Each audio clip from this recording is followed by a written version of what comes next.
Hello friends, Molly Pompadith here, CEO of the SOAR Community Network and co-founder of SOAR Community Nebula.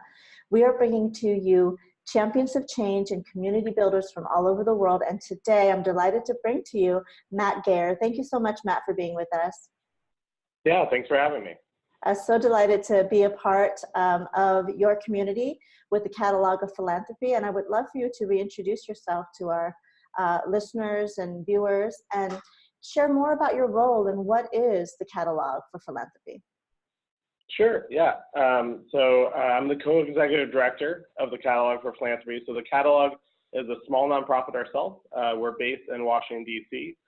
We work with small nonprofits across the regions. We work to raise awareness and build capacity for over 400 grassroots organizations across the D.C. area, focusing on how we can connect them with the community, build relationships in the community for them, and make people really aware of the great work they're doing. And at the same time, how we can kind of empower and help their teams and build their capacity for the work they do day in and day out. So what led you to this work, Matt? I'd like to talk about your personal journey as well. I mean, what was it that drew you to the organization, and why did you say yes to being the co-executive director? Yeah, so I had a variety of opportunity to work in both the for-profit and nonprofit space.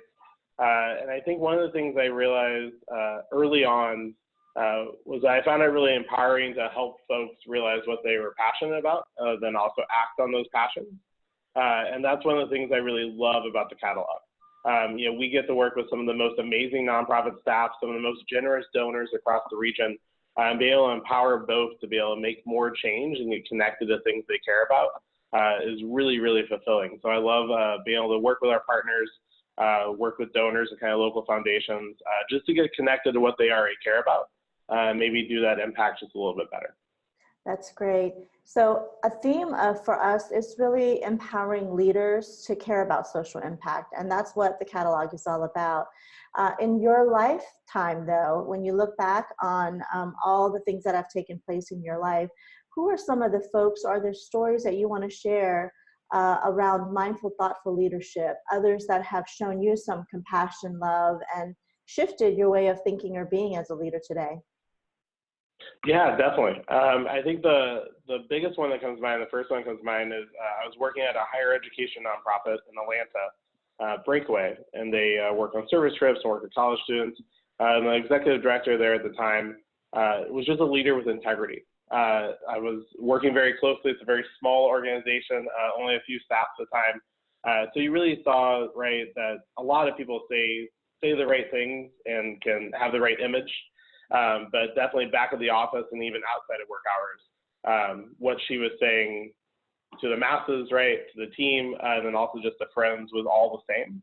That was a really powerful lesson for me, that like to be that powerful leader that other people are going to want to follow, you really have to believe it. You can't just kind of say the right things, you really got to live it out.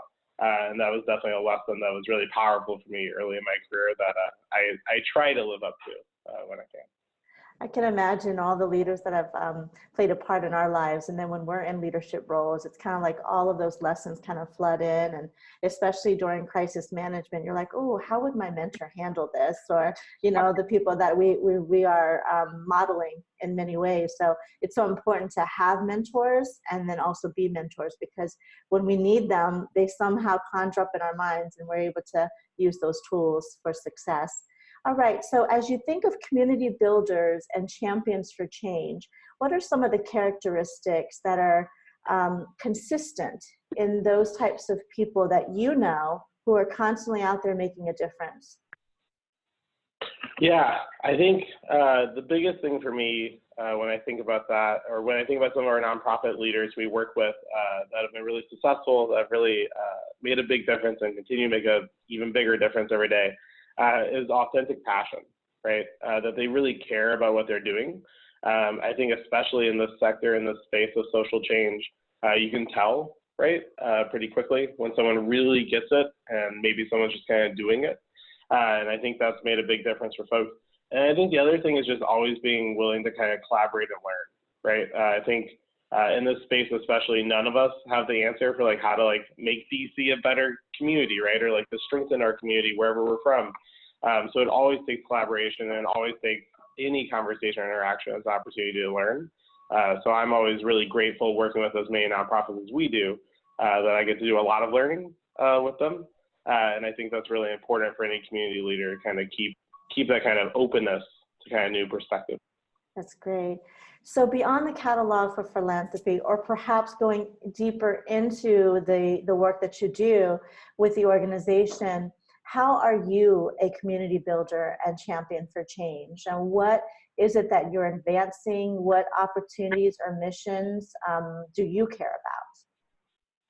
Yeah, I think I loved coming to the catalog because I always said it was hard for me to pick one social issue that really stood out to me, because they're all so interrelated, right? So for me, like community and just getting people active in their community to really be kind of active citizens of where they are in the world is really important.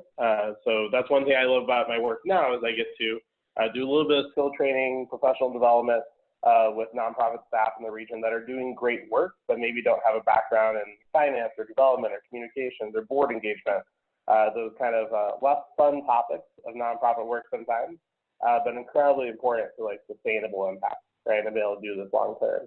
So that's one of the things I really love about the role, and love that I don't really have to pick an issue. It's really about the community for me. Awesome. And full disclosure, you know, we are in partnership together. And one thing I will say about the work that we've been able to do through the partnership is to teach and to really be a part of educating these organizations and these young leaders. And when I mean young, I don't mean age, I mean young in terms of the roles that they're playing.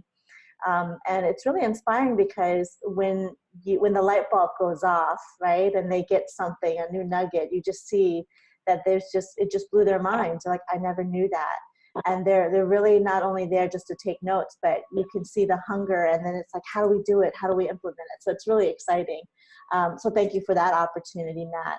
So as we look in your life and look for inspiration from you as a leader, when times have been difficult for you and challenged, is there a motto, a philosophy, or a quote that really resonates with you that you can share and pay it forward to our audience? Yeah, I think for me, one that definitely comes to mind, and this is a tried and true one that many will probably already know, but I learned it early in my career and try to think of it quite often now. But from Margaret Mead, about never doubt that a small group of thoughtful, committed, active citizens can change the world. Indeed, it's the only thing that ever has. And while we've all seen that on a poster in a college admissions office or elsewhere, I think that's really true. I think groups are really powerful. I think people are more hesitant these days to join groups, right? And I think it's really important that we have those small, tight-knit communities really advance this change. It can be a siloed work sometimes, working at a small nonprofit. So it's important that you have your colleagues, your peers, your friends, and that small group to really kind of reinforce each other and repower each other, because it can definitely be tiring work sometimes. So you need that collaboration and that support. Absolutely, absolutely. Okay, so if you could imagine a better world, what would it look like through your eyes? Yeah, a lot of possible answers there, but I think my biggest thing would really be that we listen a little bit more to each other, especially these days. I know, right? And then I think just in general, like we're willing to take action.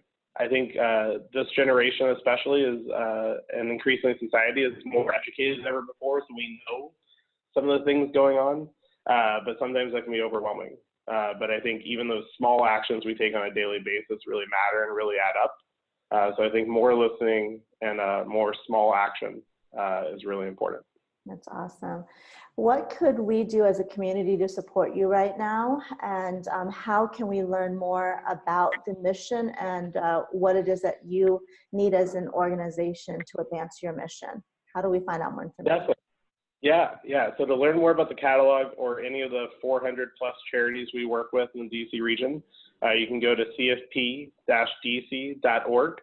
Follow us on social media at the catalog.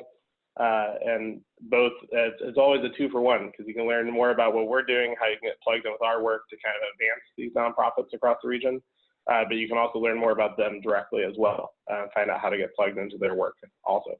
Great. Thank you so much, Matt. Thank you so much for your time, your dedication, your commitment, and best wishes to your co-executive director as well. So I love that model of co-directing the organization. So again, thank you very much for all the work that you are all doing for our community, not only business community, but nonprofit community, and all these grassroots initiatives that are out there trying to change the world.